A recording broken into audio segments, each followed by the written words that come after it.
This is Peter Bolano of the Building Your Band podcast. Today I am super excited to show you Intuitive Keys Lite.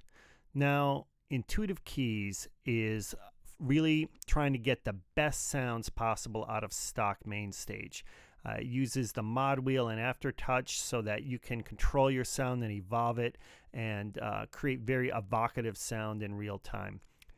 Intuitive Keys Lite is more narrowly focused. It's really focused on that first-time MainStage user or that piano player that now you're asking them to play modern keyboards and they're not really sure what sounds they should be using. So I've made a lot of these decisions and I've really empowered them to be able to give them those sounds at the touch of a button.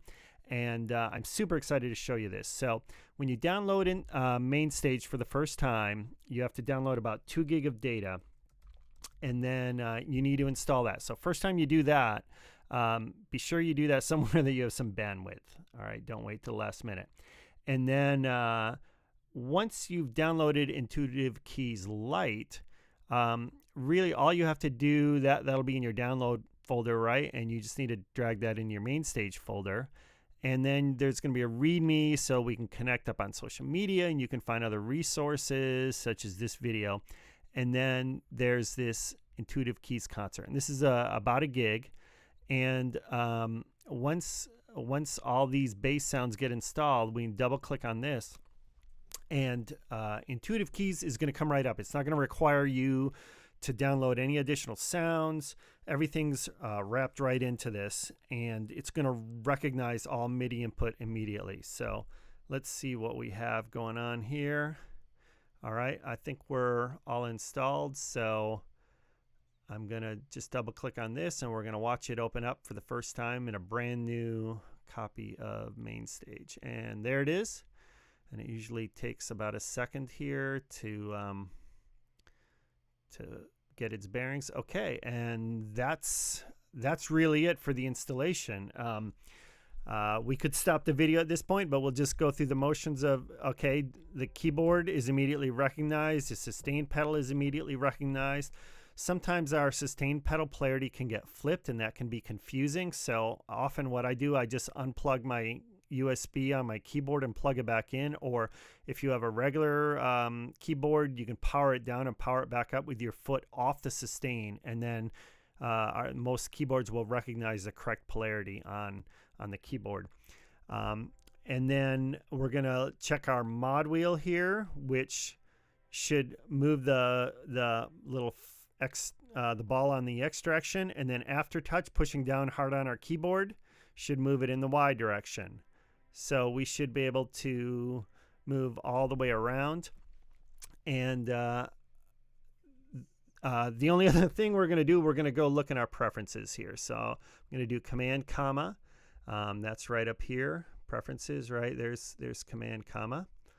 And we're going to check that we're tuned to A440. Good to go. Auto save. We're going to change this to never. We don't want Intuitive Keys saving in the middle of a session or just any random time. So our audio output, this is set to my Scarlett, which is what I used to play out. You can set this to whatever audio interface you're using. This built-in output will be your headphone jack. I'm going to just choose this right now for this video. Audio input should be none. Sample rate should be 44.1. And we're going to click OK. And then the advanced settings, so we got to go in here and we got to understand what's going on in here. So if you set this too low, you're going to start dropping notes and you might even get some noise out of your system. If you set it too high, you're going to get more latency, which is from the time you hit a key to the time you hear the sound.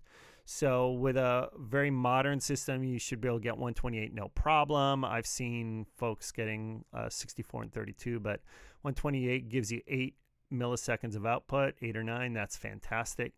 256 if you have a little older system, 512 if your system is kind of on the ancient side, kind of a relic, then you might want to go down to 512. And that should be playable with a little practice. You want to set this to more safety and all the cores. And that is really about it for setup and configuration. We should be able to hear the sounds right now. And the next video, I'm going to walk you through the sounds. But the only other thing that you're going to want to think about doing is mapping these buttons to whatever hardware buttons you have. You can certainly access them with a mouse, and that'll be very easy, especially if there's some transitions between the song. But you're just going to want to click on that button while in the edit mode right here, not the perform mode, right? Not this way. When you're in the edit mode, and you're going to click assign and map. Oh, and this is a great reminder. We're going to do this at the concert level, so it affects everything way up here. And we're going to choose our button and click assign and map, and then we're going to hit our button like 3 times. Boom, boom, boom, and then it should be working just fine like that or like that. Okay, so that's about the only thing that you might want to do for configuration. And next video, I can't wait to walk you through it and show you what do you need to do, what do we get out of this, how does this work, and how is this going to be so powerful for that first-time keyboardist or that first-time MainStage user. All right, thanks a lot for listening.